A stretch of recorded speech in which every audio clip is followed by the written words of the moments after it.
ضمت فللأمجاد بانيها ومن يسعى إلى العليا سيدركها بما فيها ويبني مجده جذلا فروح الفذ يعليها ليصبح همة تروي عن العليا مغاني. Assalamu alaikum warahmatullahi wabarakatuh. Mwenna bavubuka abali eyo mugamba mutya musibye mutyeyo kasube bitambula bulungi. Ibrahmatic ndi wano okubanga nkubuuzaako gwe alaba Salam TV gwe ali ku Afro Mobile wagwani ogamba otya kasubire holiday batwala bulungi kasube bitambula bulungi kasubire mweyagala banaye tweyagalekoko kastress kabadde kangi naye tusobole okweyagala mu kaseera banaye okufa sikwe okuzaalibwa si kwe kumu n'okufa si kwe kumu oba kyekyo kyenjogedde naye nga mugamba mutya kasubire muli bulungi. Olunaku olwaleero nina ekintu kye mbaleetedde mwe abavubuka abali eyo ba Gen Z abali eyo abeeyagala abakubamu businiika buli obw'ettabbu abambala zirizi smart watch ng'eno eyange abambala bu bracelets abanyumye n'okuba akakalu k'obulungi n'okubako siniika n'obanga nze muki mu kambalo kano kenkubye njagala okutegeeza nina kyenkuleetedde obadde okimanyiga omuvubuka ali eyo obudde buno wayinza okuba waliwo ebintu bingi ebigenda mu maaso ensi egendera ku sipiidi ya yiriyiri naye naawe tolina kukkiriza nsi kuleka okitegeera olina okuba nga mutambulira ku peesi y'emu. Kakati no njagala nkuleetere ekyabadde ku Hotel Africana. Twabadde ku Hotel Africana nga bannaffe abavubuka abasiraamu bayina omukago gwe beegasseemu bo nga abavubuka abasiraamu mu nsonga z'okwekulaakulanya, mu nsonga ez'okwezimba ne mu nsonga ez'okumanyagana nti gwe njagala obeere kyali wange naawe kyali wange n'oli kyali wange ffenna bwe tutyo. So twabaddeyo ku Hotel Africana. Sheikh Ali yaye yabaddeyo nga y'omu ku bakulembeze oba y'omukulembeze w'ekibiina kino eky'abavubuka eky'obwegassi yasobodde okuba nga akulemberamu omumuli ogwo okulaba nti abavubuka mukuŋŋaana, abavubuka mumanyibwa, abavubuka mweyagalira mu nsi yammwe. So byabadde bingi tugenda ba tubikutuusaako era omugenyi omukulu Sheikh Gugwa ambassador yabaddeyo naye n'abako obugamo bwe yatusuniddeyo ng'abavubuka. So byonna ogenda bo bifuna ku salamtvmuvubuka.com olunaku olwaleero nawe ali ku Afro Mobile.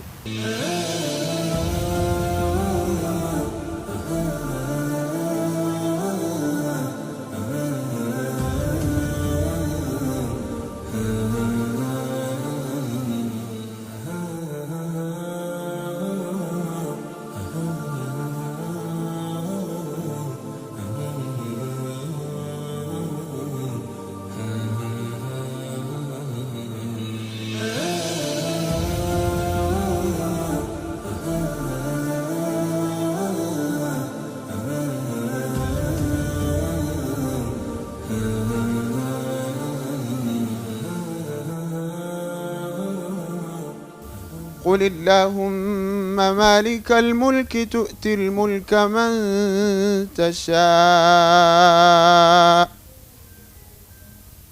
وتنزع الملك ممن تشاء وتعز من تشاء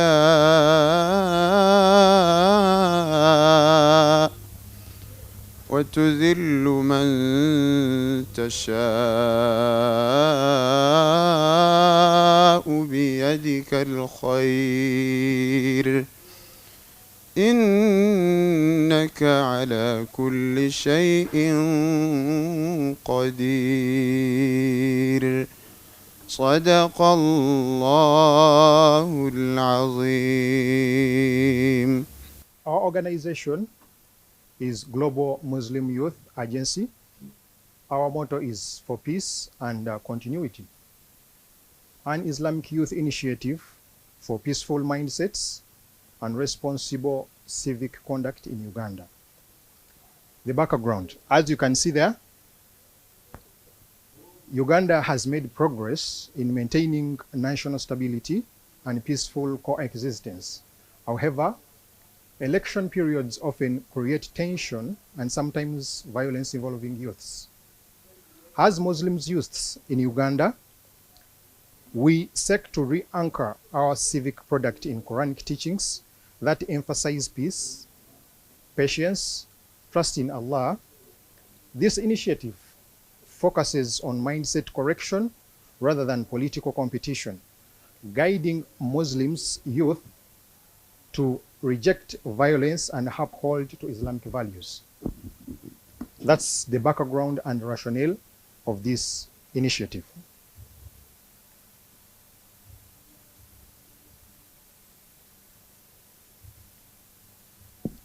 I welcome you all once again, Ambassador, Your Excellency.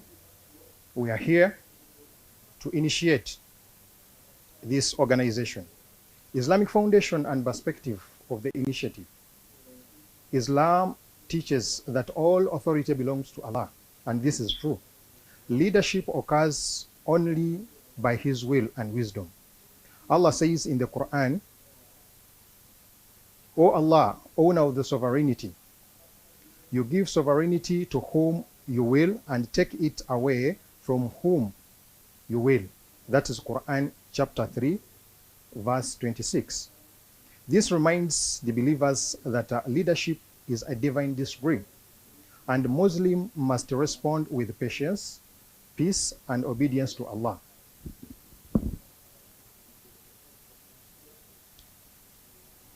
As the organization, as you can see, Global Muslim Youth Agency for Peace and Continuity, we are tackling the core problem and we are addressing it currently. The initiative addresses misunderstandings of leadership in Islam, normalization of election violence among the youths, and weak integration of Islamic ethics into civic participation. Now we are going to look at the vision of this organization, the mission statement, aims and objectives.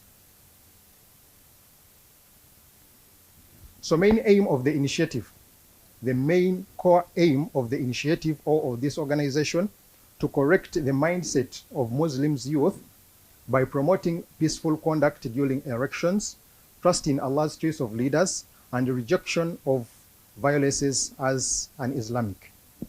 The main key objective is to promote Quranic understanding of leadership, discourage election-related violence and hate, encourage peaceful civic participation, position Muslim youth as ambassadors to peace and unity. That's very important really here. Guiding principles of this organization. The initiative is guided by tawakkul, that is trust in Allah, and sabr, which is patience. Peace, unity of the ummah, and leading to good example. That's why we are here. We are looking now at the vision, which is Muslim youth empowerment, as you're going to see into details of it. We look at Eno ye Salam TV. Adhan ngekutuswako. Hotel Africana. Come as a guest and leave as a friend.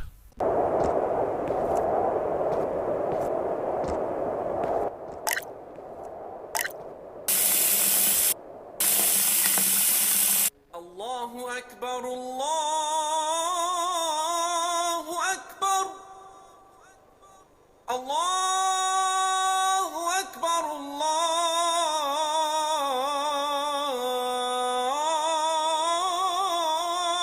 Akbar. Ashhadu an la ilaha illa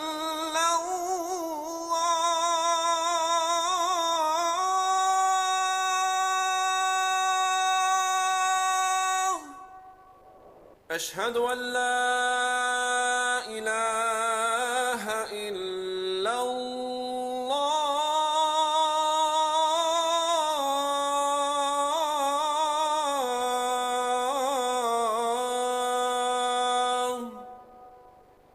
أشهد أن محمدًا رسول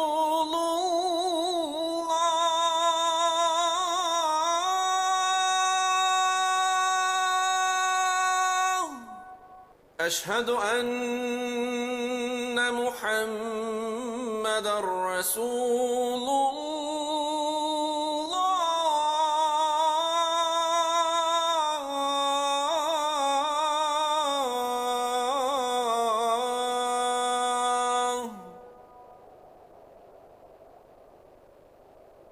حي على الصلاة.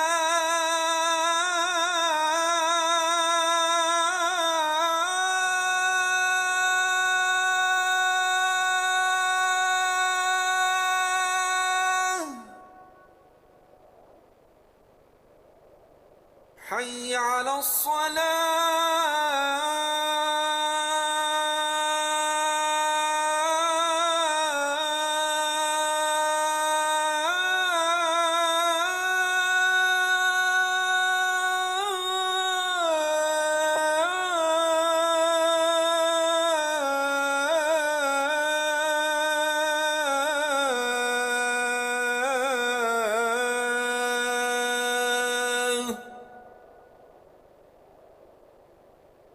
حي على الفلاح.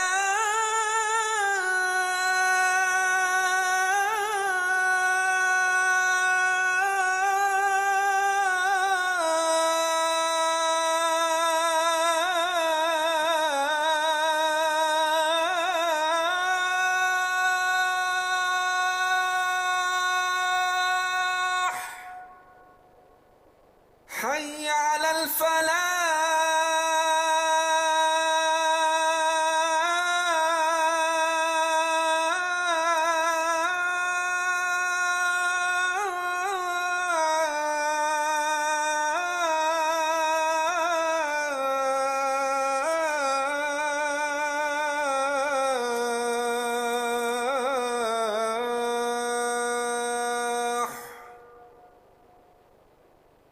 الله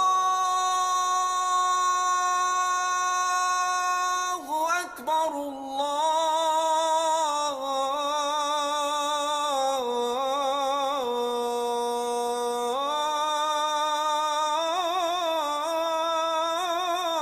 الله أكبر. لا إله إلا الله.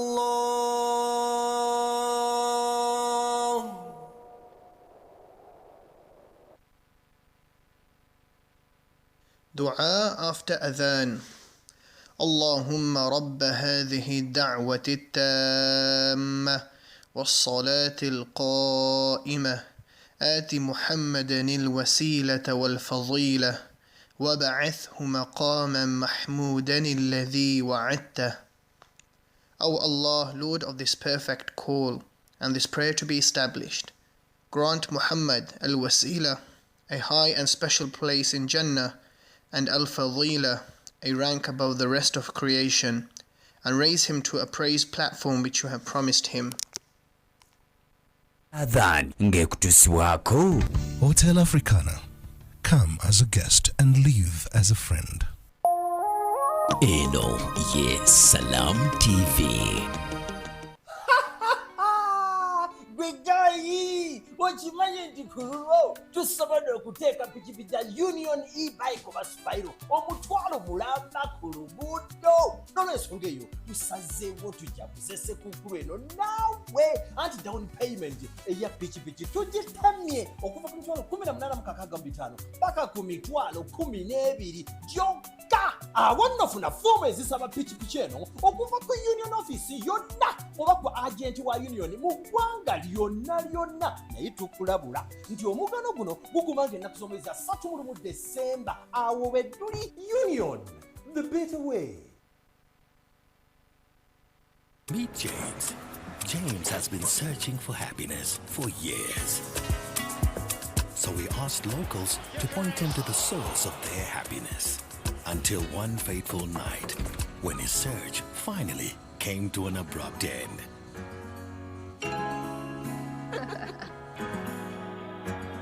Find your happy place with GoTV.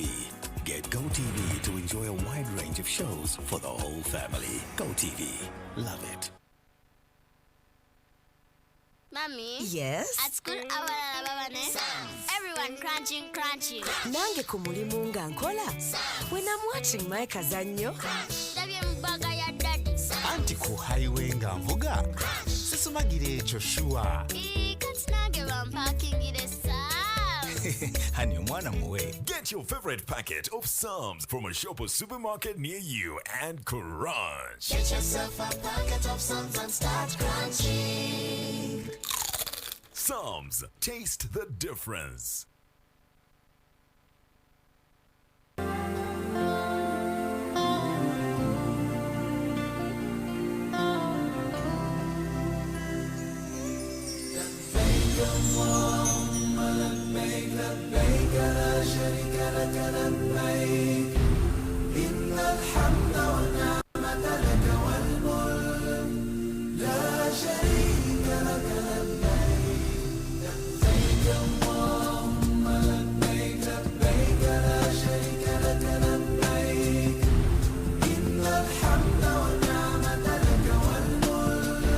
Luli hijja ezasookanga tosobola kubeera mu biseera ebyo nga tosenyuusa enviiri.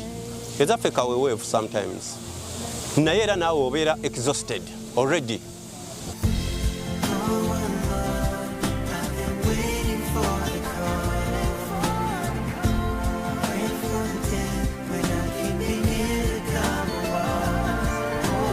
Nanga abakyala mufisse ssente ez'akameeza tugende emaka. Salaamu alaikum.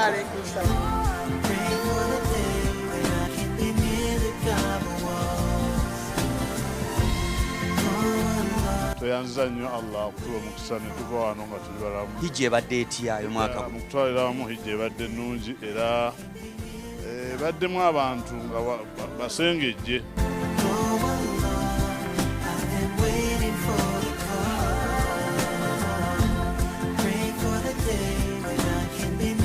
Njagala okwebaza ennyo Allah jalla jalaalu atukomezaawo nebaza Uganda kati kyafuukanga ekyalo tubeera emakka naye nga bantu baffe badde batulaba ku Salaam TV batulaba ku mikutu egy'enjawulo bannaye tuli basiimu.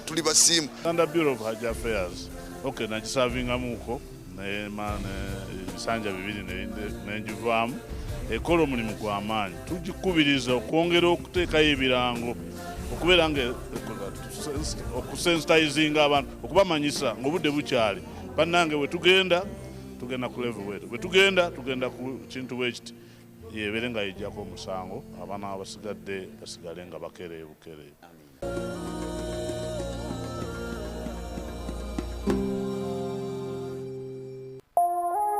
Eno ye Salaam TV.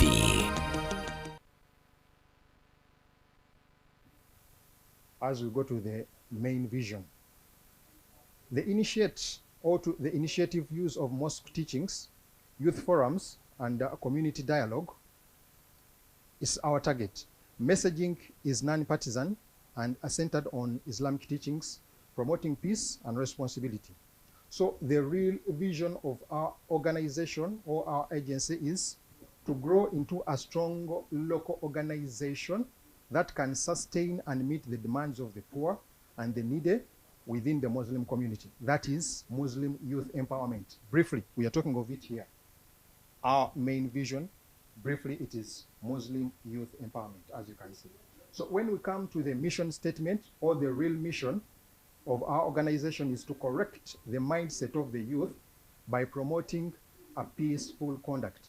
That is the main aim. Rather, that is the main mission. So when we come to the aims and objectives, here we go.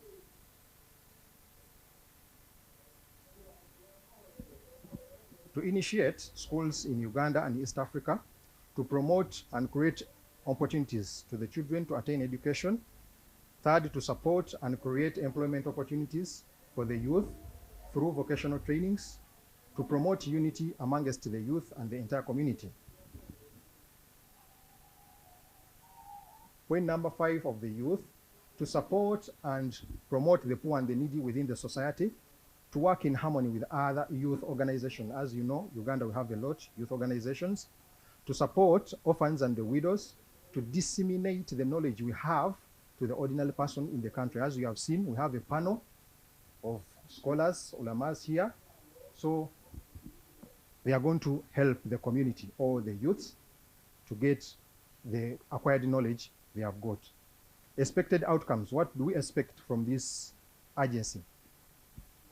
Reduced youth involvement in election violence, improved Islamic understanding of leadership, and a stronger contribution to Muslim youth to national peace and stability. Ambassador, this point is really very important because you hear that most of the youths try to be violent, but this organization, Global Muslim Youth Agency, one of our main targets is to make sure that our youth are not involved in violence.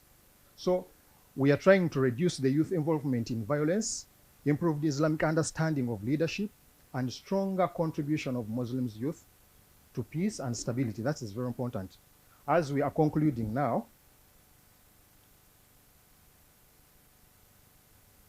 I call upon all of you,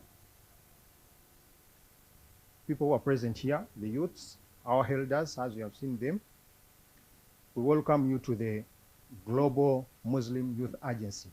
This initiative actually calls Muslim youths to maturity, patience, and trust in Allah. By rejecting violence, embracing peace, yes, Muslim youth can become stabilizing force in Uganda. Demonstrating that Islam stands for peace. It's really very important here. The order and obedience to Allah in all circumstances. So those are some of the insights. We have a lot. We have prepared and we have been moving with a lot of information. We have our body of leadership. We have from the board of governance, we're having our chairman, Sheikh Ali Yassin, as you can see him. We have the management committee, that's the leadership. We set it and it's running. We have the action plan. We have the strategy. We can't explain everything here at this time since we are launching this organization, but with the time, we are going to present a lot. We welcome you to Global Muslim Youth Agency.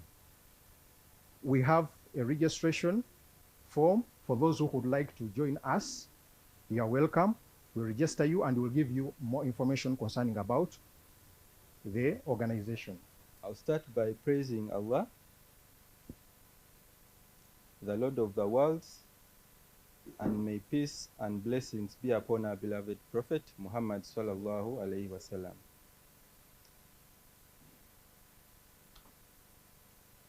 I stand before you today on behalf of the Global Muslim Youth Agency under the theme for peace and continuity. Our central aim is mindset correction.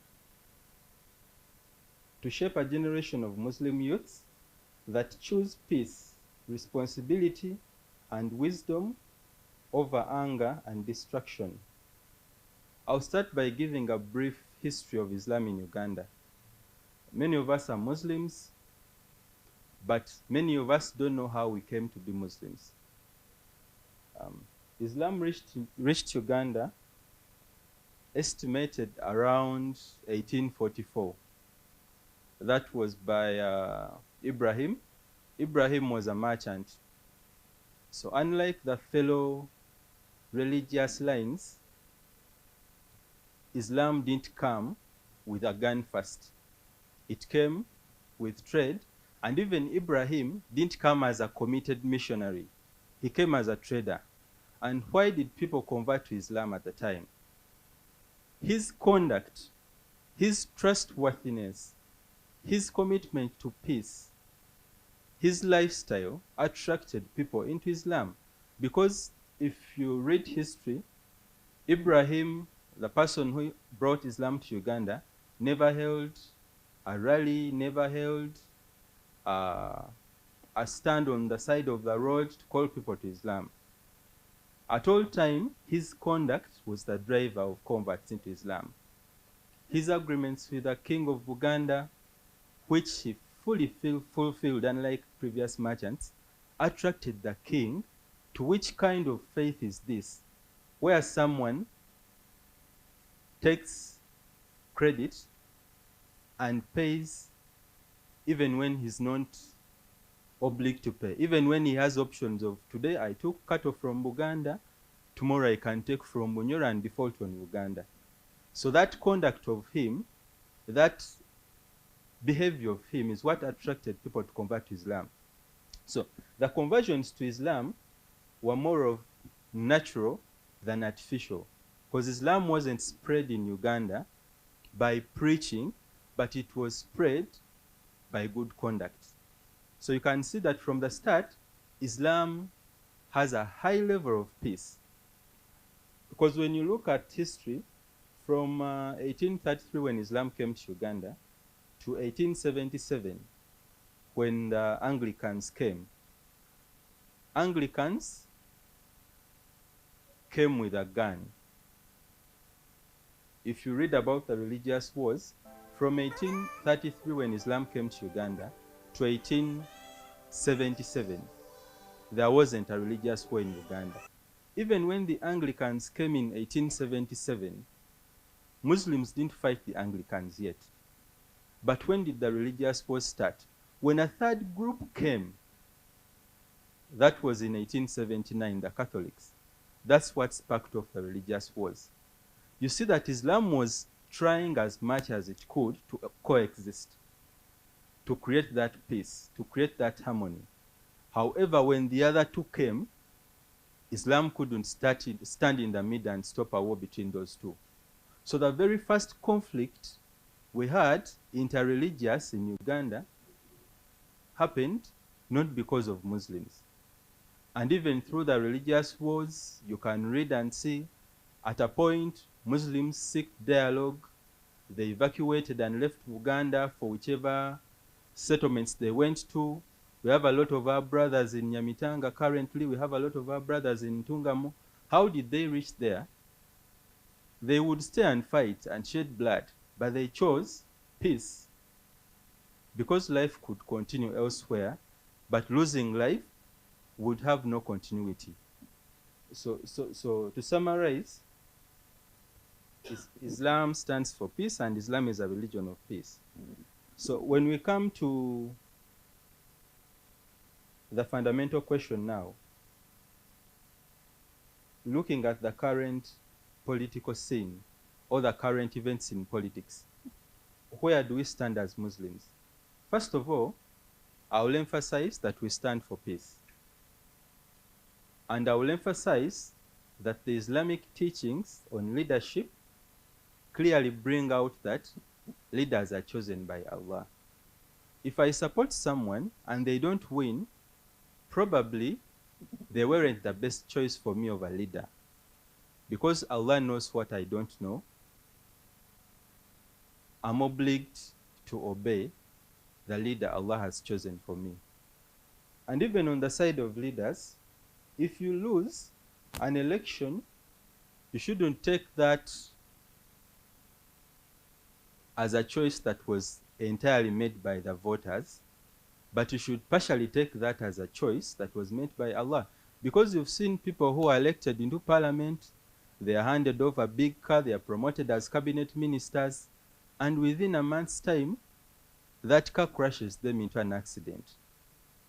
So, when Allah chooses a leader, that's the best leader for that time. So as Muslims, I want us to stick more on the teachings of the Quran on leadership, because we have most of the solutions to the problems we go through in this life in the Quran. Challenge comes when we forego the teachings of the Quran and choose to go by the secular alternatives, which secular alternatives haven't landed us anywhere successful. When we were growing up at home, we used to hear all the schools of thought, but then our parents were NRM supporters. And one time I got the courage to ask my dad why he supported NRM. So my dad told me that history of how the transition from Idi Amin to the new government left Muslims the most marginalized religion and community in this country. And when the NRA came into power, it came as the only alternative for them to regain that level of equity, at least comparing to what was happening before. So he tells me, we went back to these offices, we were able to take back our kids to school, because she gave me even a history of the time the Abu Mayanjas went to school, the time the Yusuf Lulez, a lot of Muslims even denied Islam. Because you wouldn't step into a school and say, I'm Ibrahim. You will either fail the exams. If it's a scholarship to go to the Oxford for university, you wouldn't go to university. So I want Muslims to first of all appreciate that when you look throughout the entire spectrum, where do we belong? Do we belong to Democratic Party? Do we belong to National Unity Platform? Do we belong to NRM? If you navigate our history, you will definitely figure out where we belong as Muslims. I didn't want to go political, but at some point, I feel many people may not get a chance to know where we've come from and where we are and where we're progressing to. Many of these alternative schools of thoughts or political parties already have central executive committees without a single Muslim, national executive committees without a single Muslim. But they are in campaigns assuring us how they are going to bring us even to the rest of the religious groups in this country. So, to summarize the question of where we belong as Muslims,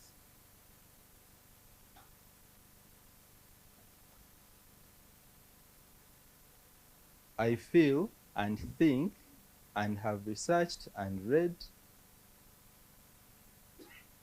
this is where we belong.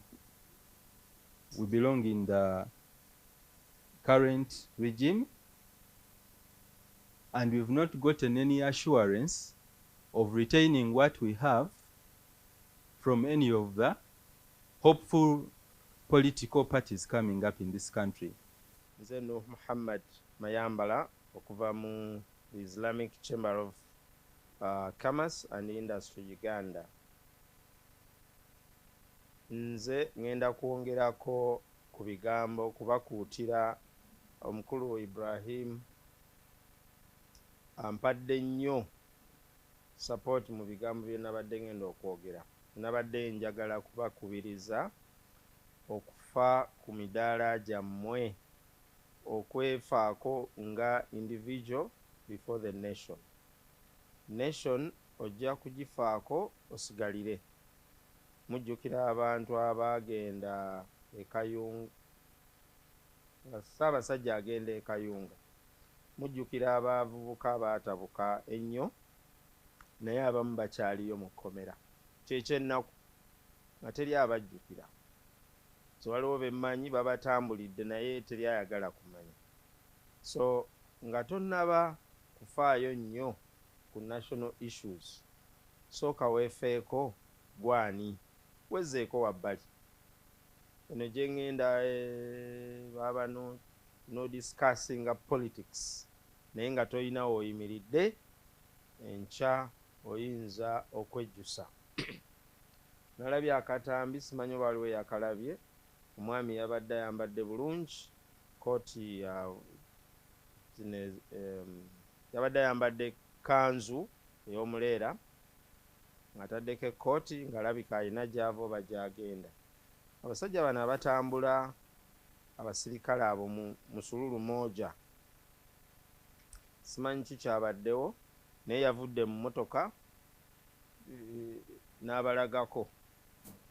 You can guess kyekyazeeko. Teyerowoozezzaako ye nga ye individual.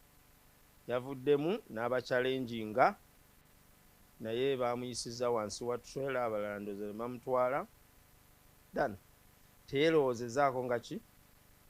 Nga individual. Badde mbasaba empowerment eno ffenna abali wano n'abataliiwo tuyinza okuba tetugyetaaga nnyo nga tugiri above, naye tujjukiza ffe baani. Sheikh Gugu oyo era ssebo mwebale mulowoozaako, afudde nnyo ku bavubuka. Bannaye muve mu biduula. Abavubuka abagoberedde nnyo politics abamu tebalonda, abamu tebali, naye bakola omulimu munene nnyo okusaakaanya. Gwe nga gwe an individual kyosaakaanya okirinako okumanya okumala. Abaffe emabega eno oli munywevu. Waliwo okugamba nti gavumenti tetuyambye, abakulembeze tebatuyambye, both ab'obusiraamu n'aba duniya. Naye nze ŋŋamba enkola eyo twandibadde tugikendeeza. Ffe nga ddayo weerowoozeeko nga individual, gwe who you are, gwani in the whole spectrum of life, gwe ani. Bw'ona okirowoozaako ennyo ojja kufa ku mudaala gwo. 1 osome. Vice chairman agambye nti olutalo ne lumala lubaluka kuba twasaakaanyizza nnyo ekimala, nga bwe kyali e Tanzania ne Kenya at one point. Gwe nga individual ojja kiwuliramu. So nga ate transition tugyetaaga, tujja kwagala oba oli awo tukyuseeko, naye how?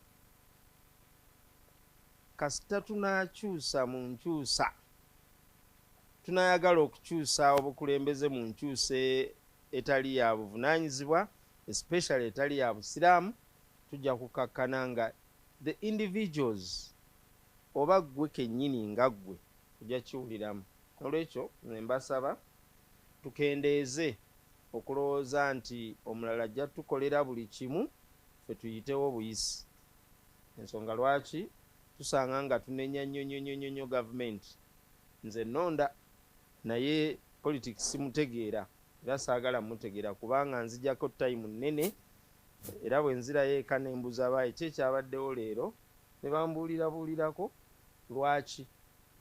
Kuba nnyina obitegeera naye ate siina bifuula kuba sibitegeera. Era bwe naabigendamu nga nze individual biyinza okumalira ebiseera bingi, n'olwekyo famire yange nange kennyini ne tubulwa ekyokulya kuba twakozesezza 3 hours or 4 hours a day nga tuli muki, tuli mu kudibatinga politics ate nga tosobola kutuuka. N'olwekyo mbakubiriza abali wano okusobola okugobererako ku miramwa gye batuteereddewo. Muslim Youth Empowerment, mpulira organizations nyingi zoogera ku kyekimu empowerment, naye wano kyenzuddewo ekyenjawulo nti akaseera kano ke tugenda mu kituufu, fadhakkir fa inna dhikra tanfa'u lmuminin. Bwe tutejjukanye buli kaseera tujja kukakkana nga tubuze, twerabidde omulamwa batusanga awo omuwawa, naffe tugoberere kyabaaye wali bookya ebipiira naffe tukole ki, tubyoke nti ye babyokera ki nti gwe nno oli mabega. Naye bw'oba waatendinze such events n'owulira, nze nalengerako ku lutalo, nalengerako awo twali tutandika okutegeera bulungi, naye abantu baabonaabona. Era nze bwe ndaba omulamwa ogutambula ngamba nvaako kuba bakadde bange bayavuwalako because of that war. The change was not proper. Obusiraamu bugamba tugondere abakulembeze baffe, ate okumanya tubagondere ne bwakola ebyo byonna byakoze naye asaala ye mukulembeze. Ate ne bwaba tasaala, kati nga we tuyina si basiraamu tulina obbagoberera. Bwe tuba twagala change tubeere nga tuli abantu, anti batera nnyo okugamba nti olinga atali muyivu, okutta ejjinja n'okasuka, ovumye, oleseeyo okukola mbu weekalakaasa, naye ate bwe kituuka kunoonya ekyokulya. Abavubuka bangi ndowooza gwe mulamu ogwa youth, abavubuka bangi bakakkana nga batandise okubba kuba takoze, talina waatandikira, talina amugambako. Kati ffe tufunye atugambako, Sheikh Yasin ne banno mwebale okuba nti mutujjukiza obukulu bw'okuba nti twefaako ng'abavubuka.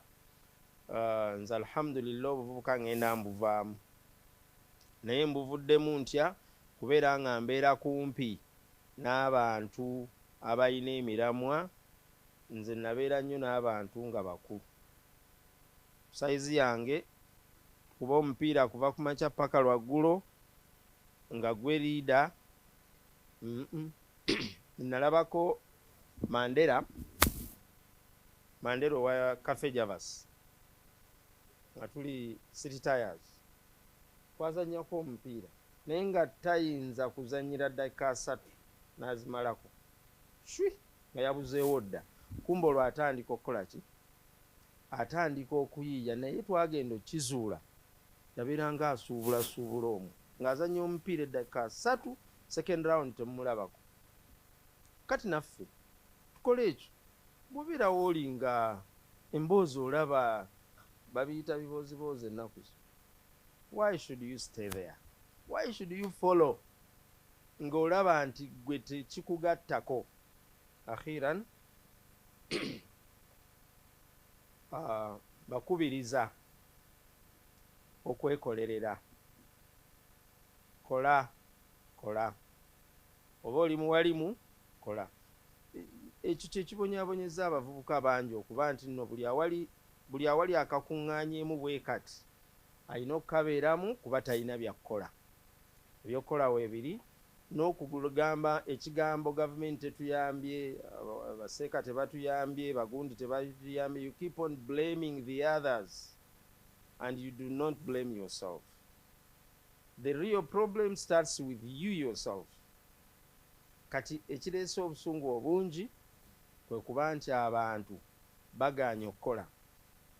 Sebo ambassador, tusinkana mu bifo bingi, naye awamu weekanga nga olabyewo omusiraamu ogwo omusiraamu ogwo awamu nga tewali. Nja kubategeeza nti bano bayinza okuba bakimanyi, Sheikh akimanyi nti omuntu akulembera halal industry mu Uganda si musiraamu. Naye lwaki? Kuba tetwaliyo, tetubeerayo. Ate abamu ababeerayo ne badda mu buntu obutini. Si kugamba nti tetuli qualified, naye tutyayo, tuvuunula. Naye omuntu akulira halali mu Uganda si musiraamu. Ate nga nange nakiwagira nti tetulina kyakukola kubanga tetubeerayo. N'olwekyo mubeere mu bintu nga bino. Mbadde nnyumizaako mutabani wange ne mugamba nti ekituleeta mu bintu bino kufunayo ku magezi, tuddeyo tugakole. Kati nze mpulidde mukulu Ibrahim byabadde ayogera, ebimu mbadde sibimanyi mbitegeeredde wano, ebimu mbadde mbimanyiko katundu neyongedde obitegeera, era ngenda kuddayo implement. Bwe babayita mu bifo nga bino, dduka weesuneko obeerewo. It is you as an individual. Gwe bwe wazze wano wayizeewo ki? Wazze wano n'ogamba obalaba kaakati bali mu kutuyiiya, bali mu kututega. Yes, Sheikh Ali Yasin and team bajja kukola babeeko we batuuka nga gwe yazze mu corridors n'ogeeya n'otajjawo naaka, osigadde oli mwerere. Nebaza omulamwa nti mwebale kutujjukiza akafo mwe tugendamu kali a bit sensitive, emotions zijja kuvaayo.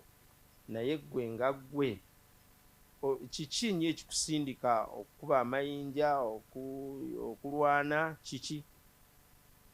Assalamu alaikum warahmatullahi wabarakatuh. Assalamu alaikum warahmatullahi wabarakatuh. Amannya Sheikh Ali Yasin Lubowa ngeba bannyonnyodde. Nali mu ggwanga lya Pakistan gyenkola masters zange 2. Nsaba Allah nsobozese enniya yakumala PhD meka 2. Abasiraamu twasigalira nnyo emabega. Guno omulembe gusambisa amagulu ameka 2. Tusamba eno nawa n'eno.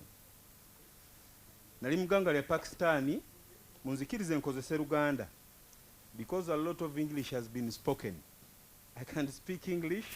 Era speech mbadde nayo mpanvu nga ya luzungu nensazeewo nkyuse olw'ebiseera n'okujja ekifaananyi ky'ekigendera kyaffe okujja wano, because everything has been explained in English nga bwe nsobola nange okukola ki okubyogera. Allah yampa vision, nali mu ggwanga lya Pakistan. Mu mbeera eno gye tulimu kwene saa tuli mu kusoma, naye nasaba university n'enta nzije ntuukirize kino. Kyali kirooto, Allah yampa vision nenzija okutuukiriza kino, naye nsaba university n'enta. Mwattu ate mukubawo Allah najjulula ne muzeeyi wange, nenzija naye ne muziika, naye nga si kyekyandeeta ekyokuziika muzeeyi. Nenzija okubeera nga ntandika ekintu kino, Global Muslim Youth Agency for Peace and Continuity. Speech yange egenda kubeera brief. Lwaki twatandika ekintu kino, kigendererwa ki? Muwulidde moto yaffe egamba for peace and continuity. What is peace? Peace gyemiki? Gyemirembe. In a war-torn country, mu nsi wembeera nga mulimu olutalo, abantu abaagala freedom temusobola kugifuna, si bwe kiri? In a war-torn country, there cannot be freedom of speech, freedom of worship, tembeera freedom yonna. Kasaba bange ensi terina miki? Mirembe. That's why twagamba for peace. Ekisooka twagala miki? Mirembe. Era ffe we stand with yenna anaaleeta peace gwe tugenda okutambula naye. We tulaba peace we tutambulira. This is not a political party. Tetuli ba byabufuzi. Era tetulina wa byabufuzi yenna gwe tugoberera. Naye ffe ow'ebyobufuzi anajja nga wa peace eyo gwe tugenda okutambula naye. Ekyo bayita for peace. Continuity, bw'otunula ku vision yaffe tugambye Muslim Youth Empowerment. That is continuity. Abasiraamu tusigalidde nnyo emabega. Nafuna obulumi ku mutima olw'okuba nti abasiraamu tusigalidde nnyo ki emabega, naddala abavubuka. Waliwo abalina ebigendererwa byabwe ebikyamu abajja ne batuteekamu ebibeerabeera, ne batuteekamu bya ideologies ebikyamu, ne batulagiza behind, ne tutatambula na gavumenti kubeera nga tugifunamu. Allah yampa ekirowoozo butya bwe tukuŋŋaanye ng'abavubuka abasiraamu naffe tufrontinge tusobole okutambula ne gavumenti Allah gy'alonze gy'ataddewo, kubanga ffenna tukakasa nti bayita obukulembeze is divine decree from Allah subhanahu wa ta'ala. Obukulembeze Allah yabukola ki? Yabugaba. Teri mukulembeze ayina busobozi bwekuumira mu bukulembeze. Tera okugamba abantu mu kutuba zange ennaku zino ti President Museveni si ye yeesibye ku bukulembeze. Allah yamukoze eki? Yamutaddeko. Ekiseera kye kasita kinaggwako n'akatayite kajja kusala Allah ajja mujjako. Obukulembeze Museveni bwaliko Allah yabukoze eki? Yabumuwadde kubanga yagaba obukulembeze. Yagamba Allah nti kulillahumma malikal mulk, bagambe nze mufuzi w'abaki? Tu'til mulka man tasha, nze mpa obukulembeze gwe mba nkoze eki? Gwe mba njagadde. Watanzi'ul mulka mimman tasha, era ne mbujjako gwe mba nkoze eki? Watu'izzu man tasha, nensitula amadaala gwe mba njagadde. Watudhillu man tasha, nenzikakanya gwe nkoze eki? That is divine decree. Ebyo biva eri Allah yasalawo obukulembeze nga bw'olaba tugambe Sheikh Agugwa ye ambassador wa Uganda mu Saudi Arabia. Ekyo kiyita kitono. Do you know what it means? Okubeera ng'oyo Sheikh Agugwa ye ambassador wa Uganda mu Saudi Arabia. Omanyi abamanyi bameka abali wano mu Uganda abeegomba ekyo Sheikh Agugwa kyali? Naye Allah oyo yatunula n'aba nga Sheikh Agugwa yasaana okubeera ambassador mu Saudi Arabia. Allah n'amuwa nga tatunulidde ensonga yonna. Wakadhalika era Allah bw'atyo wagaba obukulembeze Museveni Allah yamuwadde obukulembeze emyaka 40. Era Allah wanaaba akyayagala Museveni agenda muleka ku bukulembeze emyaka emirala Allah gy'anaaba ayagadde. Mukitegedde? Kati bagana nga abasiraamu tulagize nnyo behind naddala abavubuka ne twekuumira mu bya ideologies ebitalina makulu. Tujja abantu ne batuinfluencinga ne batuteekamu ebiboozibozi, Hajji abiise ebiboozibozi, ne batuteekamu ebiboozibozi, kino kiri naffe ne tugenda n'omuwawa ne tusigalira abasiraamu. Okiwulira? Naye ng'ate abasiraamu tubadde tutambudde bulungi ne gavumenti eno. For example, laba Kampala. Laba ki? Kampala yaffe y'abasiraamu, si bwe kiri? Kizze kibeerawo for years. Singa gavumenti ebadde teyagala basiraamu teyinza tuteera capital city. Singa gavumenti ebadde teyagala busiraamu teyinza tuteera capital city ebeere nga ffe tugivuga abaki? Naye ate mwattu bwe mugenda nabo munansonyiwa research gye twakoze ne muganda wange Seka Ibrahim. ate be mugamba be mwagala ababagamba change ate baba kulembeze be baleta mu Kampala bonna si basiraamu.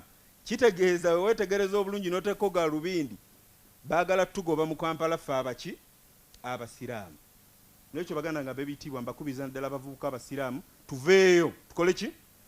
Tuveeyo tutambule n'ekigenda tutambule n'ekiki? Tuleme okubeera mu kwekubagiza. Simante twasoma simante ffe abasiraamu kati tusomye, abavubuka tusomye. Tajeti zaffe zi PhD abasomye zi PhD abazimaze bazikola ki? Bazina tuve mabega. Abasiraamu babeeranga manju babeeranga mabega. Abavubuka abasiraamu tuve mabega tujje tutambule n'ekikola ki? N'ekitambula.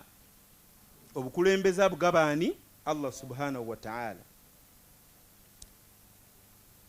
Njagala malize ebigambo byange sigenda kuwanvuya nnyo.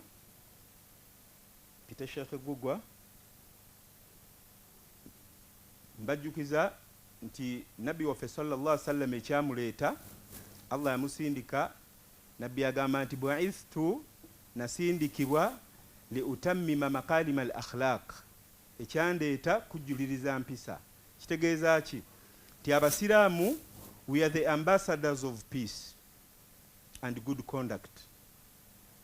Ffe tulina okubeera ekyokulabirako mu community abasiraamu. Bagamba nti omulimu gwa police to keep law and order. Omulimu gw'obusiraamu ogusooka ogw'abasiraamu to keep law and order. Era abasiraamu ffe twandibadde tuyambako police mu mbeera zonna. Kuba omulimu gw'abasiraamu ogusooka to keep law and order gwe mulimu gw'obusiraamu omukulu. Kati we are the ambassadors of peace, we the Muslim youth. Tuleme kubeera influenced kuyingira bintu bya violence. Pira vuka bagamba simanya wo malo okulonda tokola ki? Tovaawo. Maliza ngamba gamba nti abavubuka abasiraamu mwenna mu Uganda gye muli eddoboozi lyange lituuke eri abavubuka abasiraamu n'abasiraamu bonna okutwaliza awamu. Bwe tumala okulonda tugende ewaka. Cast your vote and go home. Abavubuka abasiraamu mwenna mu Uganda, cast your vote and go home. Why? Because we Muslims are the ambassadors of peace. Islam means peace. Islam means peace. Ffe tulina okubeera ekyokulabirako eri abasigadde. Tuyambeko gavumenti yaffe tubeere ekyokulabirako. Bwe tunaakola bwe tutyo ne gavumenti egenda tutunulamu. Mukitegedde? Otula vision yaffe Muslim youth empowerment. Kyekigendererwa ekikulu kye tulina. Otumala okuva mu bino ebiriwo kasa tunabeera ekifaananyi ekirungi tugenda kunoonya bate tugenda okwempowering. Eno ye Salam TV. Sad moments and more especially death are inevitable, but malaria deaths do not have to be one of them. Do not regret. The power to chase mosquitoes lies in your hands. Mosquitoes lead to death. One bite could cost you everything. All you have worked for will be left behind. Your children will be left in the hands of no one. All property will not protect you. Sadly, your friends and family will move on. Protect yourself and your loved ones from mosquito bites. Sleep under a mosquito net every night. Clear bushes and stagnant water around your home and close all doors and windows by 6 p.m. The power lies with you.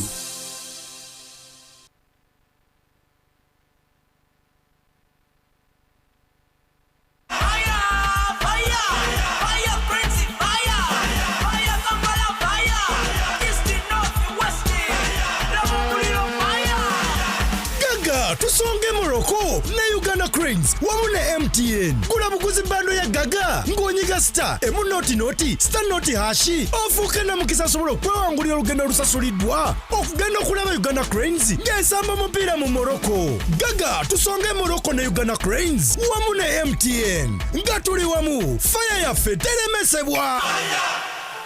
MTN amateeka n'obukwakulizo bigobererwa. MTN erungamizwa Uganda Communications Commission. 2026 is calling and your voters are watching, listening, scrolling and streaming. Ready to lead? Then it's time to be seen, heard and remembered. Next Media is your campaign partner. From TV to radio, digital to mobile, even influencer power, we get your message everywhere. Whether you're running for MP or local council, it's your time, your voice, your victory. Book your space now with us on 0761 001 890.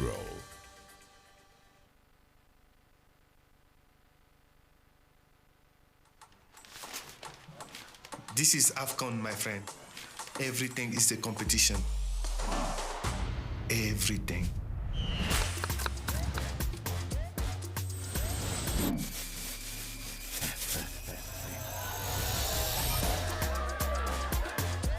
Get your DSTV decoder today and be part of the AFCON family meeting from 21st December to 18th January for just 25,000 shillings on Super Sport. At Salam Charity, we believe every soul deserves a path with bright knowledge and guidance. Through our Crown project, we are not just placing a book into someone's hands. We're gifting hope, nurturing faith, and uplifting communities. By donating just 1,000 Uganda shillings every week, you help us place the Quran in the hands of those who long for it. It's the abundant reward. Every letter recited, every verse understood, every heart comfort, and every life transformed. قالوا معذرة إلى ربكم ولعلهم يتقون. Support the Quran Project today. Call or send your donations to 0776 527 248. Salam Charity Foundation, changing lives for the better.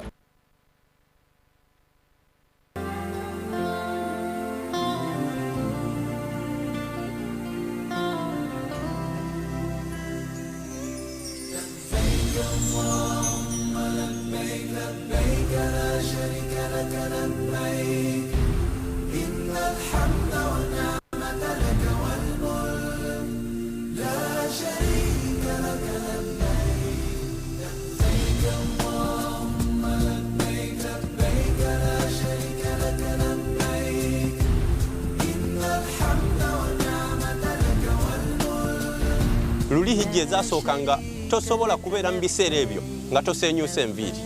Ezaffe kaweweevu sometimes. Naye era naawe obeera exhausted already.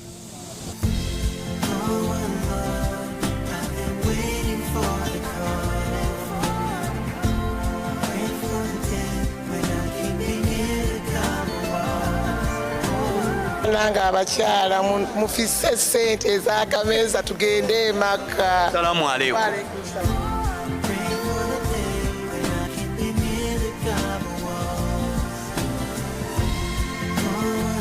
Tuyanziza nnyo Allah okutuwa omukisa ne tuva wano nga tuli balamu. Hijja ebadde etya omwaka guno? Mukutwalira wamu hijja ebadde nnungi era ebaddemu abantu nga basengejje.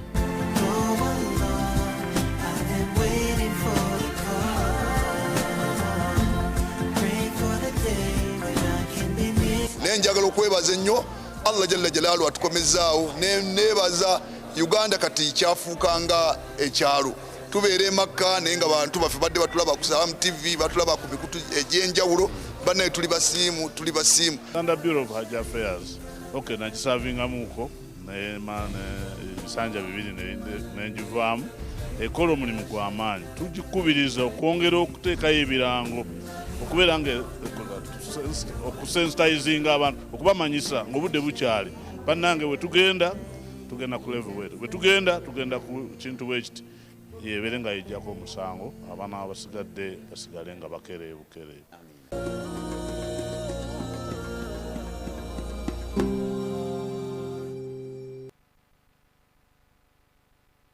Tukwaniriza ku World Navy Uganda. Bano ddala abeesigika mu mmotoka. Tutuuse mu mmotoka okuva e Japan, e Thailand n'ewalala wanjangu. Weerolere mu mmotoka mu bika byonna. Oyagala vaani, oyagala trucks oba SUVs, zonna tuzirina. Era ng'okusasula tutandikira ku bitundu 3 ku buli 100. Tukyalireko ku ofiisi zaffe ku Forest Mall e Rugugu, oba tukubire ku ssimu noti 7 noti 9 256 886. World Navy Uganda, katukutuusize emmotoka yo ey'ekirooto kyo.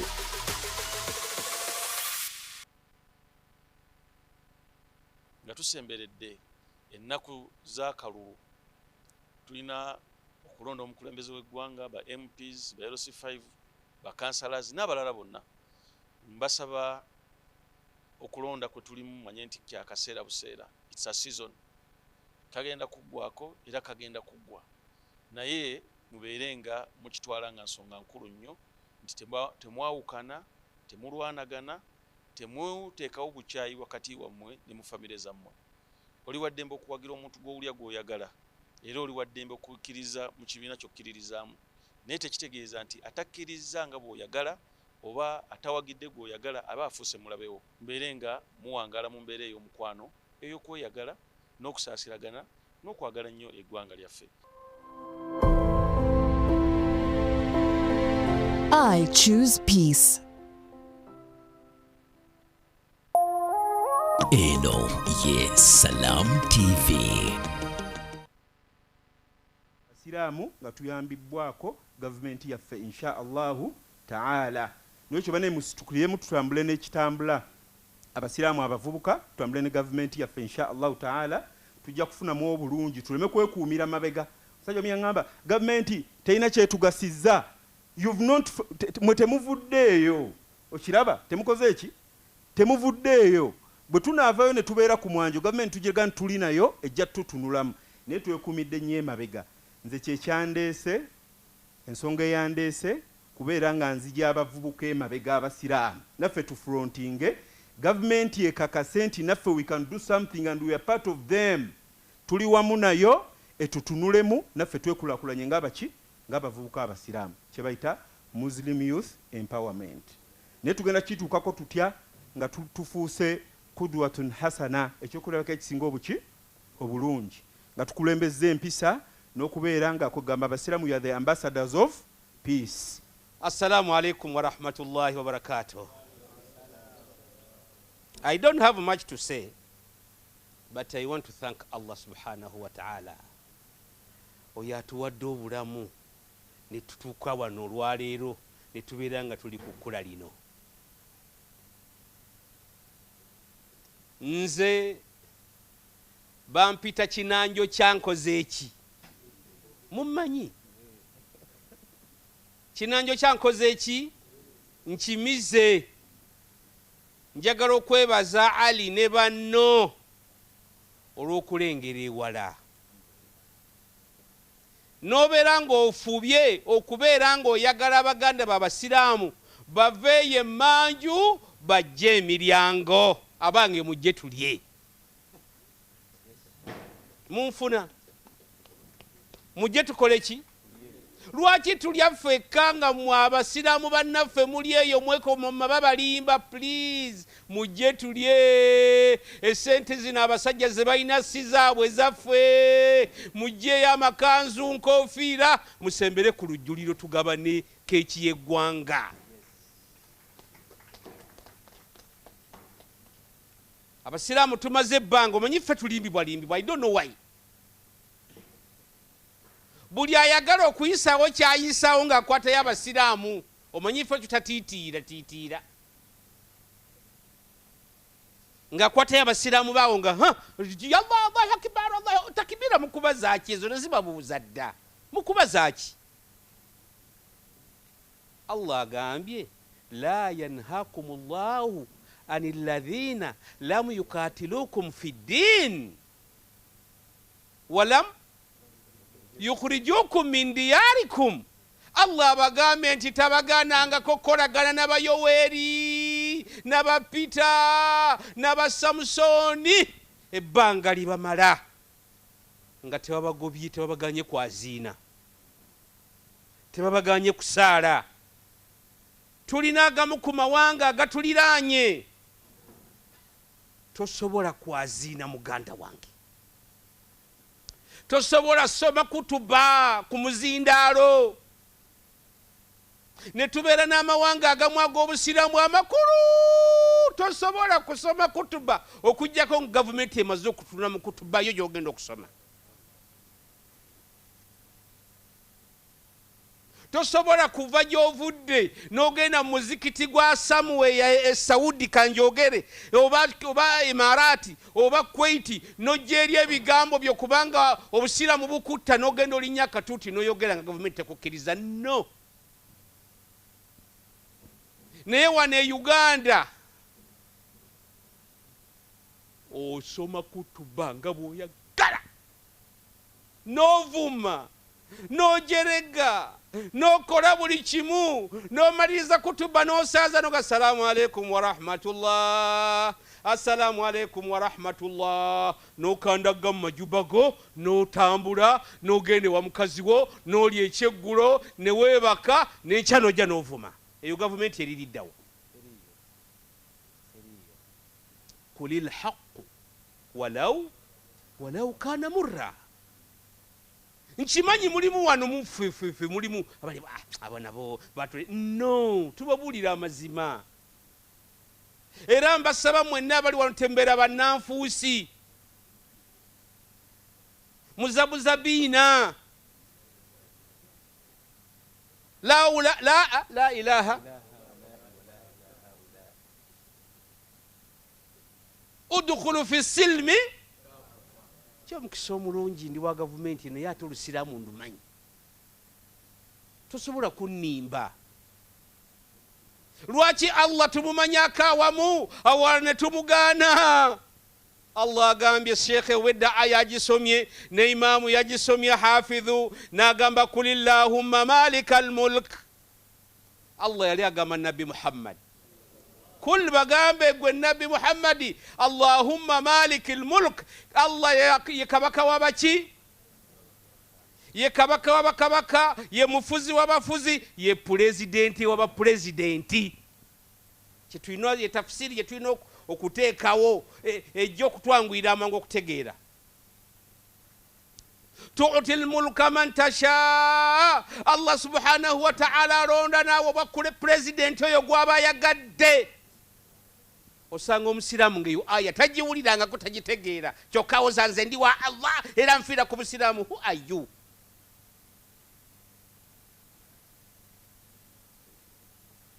lwaki mukkirizaamu ebimu ne bubigaana bannange tetulina buyinza ku Museveni yadde tumulonda golowooza someone to rule the country 40 years or more than 40 years olowooza kyakusaaga agaba amagezi gaago afala taakiluun aga amagezi ffe situlina allah yennyini tabaraka wa taala yamugambye nkuwadde ku buyinza bwange sooka otufuge asa an tuhibbu shay'an wa huwa sharrun lakum wa asa an takrahu shay'an wa huwa khairun lana njogerera mbamanyi oyinza okutamu omuntu nze siitawala era mwe abampisemu mumanyi kye mwampitidde nze siitawala oyinza okutamu wa pulezidenti Museveni aya bwevuunula nolaba bano abasomera ku bifugi okola tafusiri ng'eyo nadda okuwalampa nogamba kati ogamba ki wagendako mwazaali omanyiyo gwe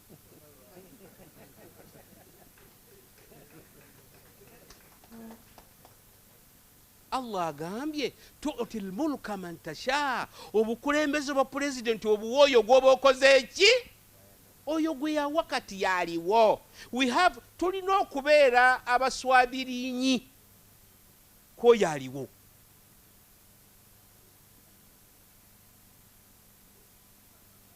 ekinyira mukimanyi bati endoza bakita bati mu luzungu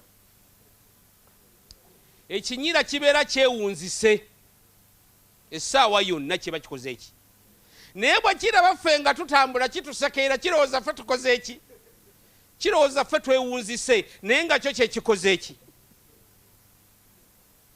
abasiraamu tuleme kufaanagana na binyira oyita otya omuntu atali pulezidenti pulezidenti waffe atafuga yadde ekiyenje simanyi ebintu bino mubikwatamu aba tv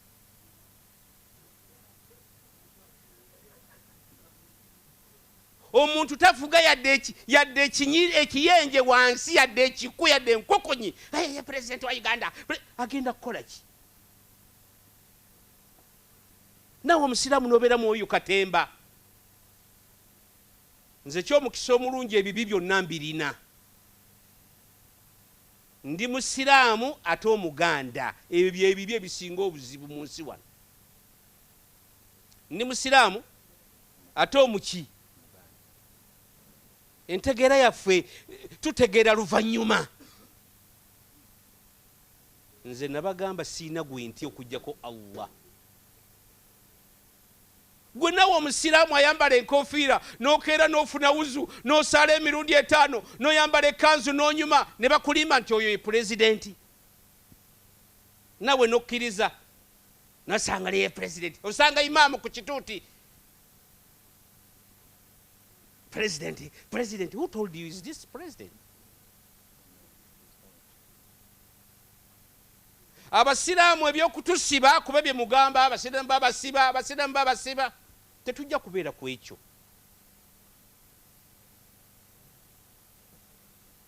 Ate era gwe basiba awali omukka tewabula ki. Era kyensaba gavumenti babeerayo nga tebalina musango babate.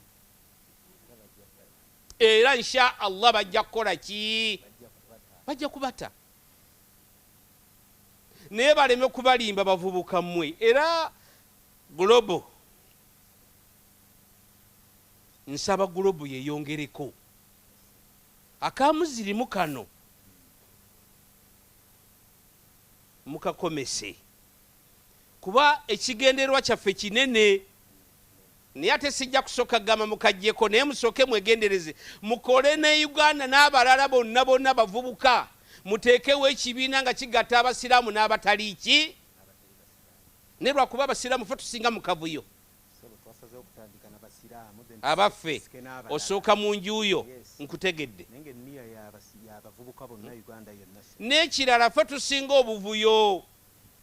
Bw'olaba abasiraamu be bakwatidde mu mivuyo gya nuupu, abavubuka abasiraamu be basingayo obungi.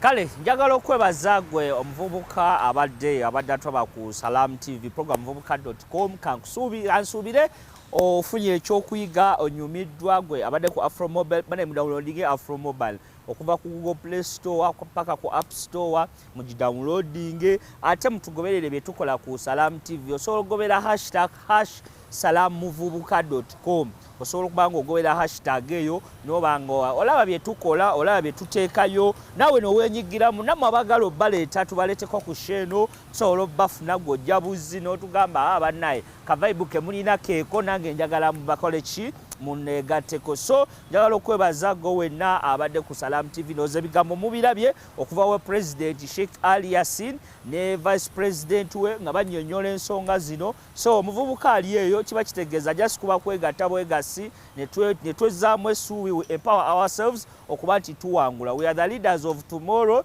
Ne bakadde baffe ekyo bakyogera n'ebitabo ebitukuvu nabyo bikyogera. So njagala okwebaza gwe wenna abaddeko webale nnyo webalire ddala bwetyo tambudde weekend ate tulinde wiiki ejja inshallah be tunaaba tubaleetedde tova ku Salam TV muvubuka.com amanya asigadde Ibrahim Bagalalwo kulaba nange bonna. Assalamu alaikum wa rahmatullahi wa barakatuh. Mubeere bulungi mweraba.